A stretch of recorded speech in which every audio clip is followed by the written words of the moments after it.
I don't know about you, but I'm getting just a little bit sick and tired of hearing about how billionaires are just going to tell the rest of us how it's going to be and how we're going to live when they don't live like the rest of us. They don't even live in the same reality as the rest of us. So how the hell would they know what any of that even is? But we're just going to have a little bit of techno-feudalism, and that's just going to be great. That's just going to be fine, and we should just accept it. Case in point right now is Canadian billionaire Kevin O'Leary, who is now supposedly building the world's largest data center in Utah, although they keep saying everything is the world's largest. The one in Texas is supposedly the world's largest. The one in Ohio is supposedly the world's largest. Now it's Utah.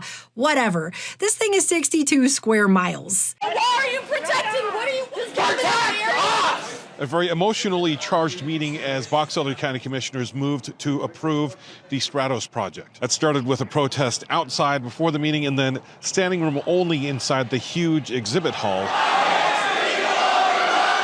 And he's building it in Utah, and he's getting upset that people are getting upset about it. Well, I'm actually the only developer of data centers on Earth that graduated from environmental studies. He's making videos now about claiming that they're busing people into Utah. But there are professional protesters that are paid by somebody, I don't know who, to attend these county commission meetings, which were pretty much very last minute. We think over 90% of the protesters are actually not people that live in Utah or Box Elder County. They're being bussed in. But I don't think that's what happened anyway. I've seen a lot of people from Utah really angry about this. I'm Caroline Gleich. I live in Utah. I ski Utah's mountains. I drink Utah's water. I breathe Utah's air. I ran for U.S. Senate here. My husband, Rob, and his family are from here. My family's lived here for over 2 decades. The hundreds of Box Elder County residents who showed up to that meeting, they live there. They farm there. They raise their kids there. The only person in this story flying in from out of state is Kevin O'Leary. Even if they were bussed in, dude, you're Canadian. People live in Utah aren't stupid. They see this happening and they realize, why am I letting people from don't even live in my state make decisions for me? You're not even from America at all. So why are you talking about other people are coming in trying to tell Utah how they're going to live when that's exactly what you are doing? Kind of hypocritical. But I'm from Texas. I will gladly drive to Utah just to protest you because that's called being an American. That's called the First Amendment. We have a right to protest here. We have a right to protest whatever the hell we want. You don't have to like it. It does not have to make any sense to you. But that's a right we have. It's enshrined in this country. So if I wanted to drive there from Texas just so I can protest your ass, that's my right as an American to do. You don't have to like it. I don't give a fuck. And the county commissioners in this Utah, they're acting like they weren't, voted into their positions and are supposed to be representing people either. They sat up on a stage and told people to grow the hell up. For hell's sakes, grow up. Just did whatever they wanted, even though everyone was obviously really pissed.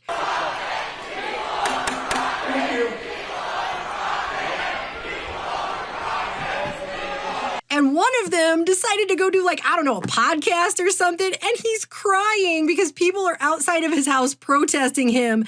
And that's not the American way. I personally am extremely frustrated. I didn't take this role on.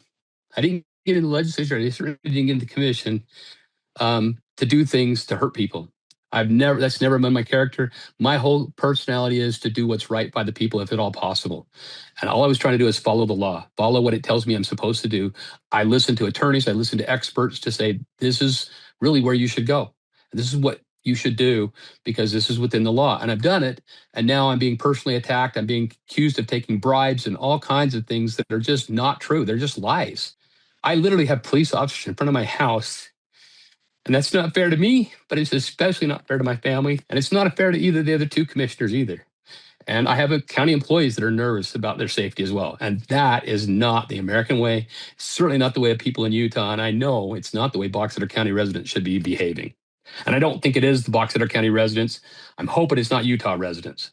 But to know that people are coming to protest and picket in front of our homes just makes me sick. Bitch, that's exactly the American way. That is absolutely 100% the American way. Coming to your house and protesting you because you were elected to do a job you're not doing is 100,000% the American way. And actually, I will just let you know, you are lucky that that is all they're doing. You're lucky that protesting and holding up signs is all they're doing because we're in the 21st century and people are trying to be civil about this right now. But if this was 250 years ago and you were in a town called Boston, they would come into your house, they would take every stitch of your belongings and put it out on the lawn, and then they would burn your house down while you watch. So I'm just saying, like, having them protest outside of your house is actually the better option, and you should be lucky that's all they're doing right now, because the American way gets pretty dark if you really want to start talking about what that is. Kevin O'Leary's over here making video. You know what, dude? If you had just stayed with your billions of dollars buying watches to cry over. Only one in the world. Kevin O'Leary's tearing up after receiving his one-of-one custom-made AP. That is the Piece Unique AP Royal Oak Openworked. Nobody would have cared. Nobody would have given a shit about you and your billions of dollars and your watches. No one would have cared.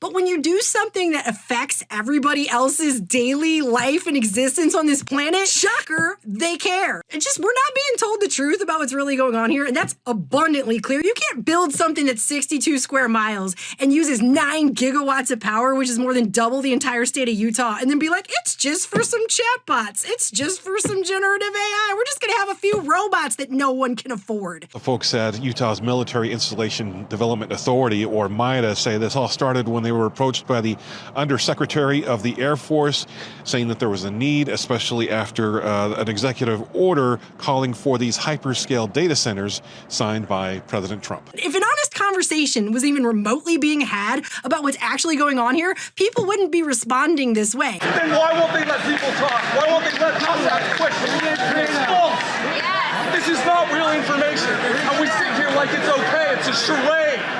But since you guys have chosen to obfuscate and lie and tap dance around the truth about what's actually all of this really is for and what's really happening here, this is the reaction you're getting, and you're acting surprised. And after multiple interruptions, they decided to move into a smaller room and then broadcast it out to Zoom, which of course upset a lot of people. This whole thing has been done in this way for this outcome to be the case. So, like, I don't understand how anyone's even shocked. It's a really, really bad deal.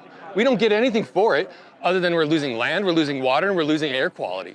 But you can't just have a system that doesn't listen to people. You expect everybody to live in this society and abide by this society, but you're just going to order everybody around, tell everybody what to do, and expect everyone to just fall in line and quietly do it? I don't know if you know where you are. This is America. If you continue to push people and needle them and nudge them and, like, force them into this situation, you're going to get what you get, and it's not going to be pretty, and you're going to be having to do a lot more than cry on a podcast, okay? You're going to have to do a lot more than cry on a podcast about it, because it's going to be pretty bad. People who make peaceful revolution impossible make violent revolution inevitable. I didn't make up the quote, that's just how it is. I would like to solve the puzzle.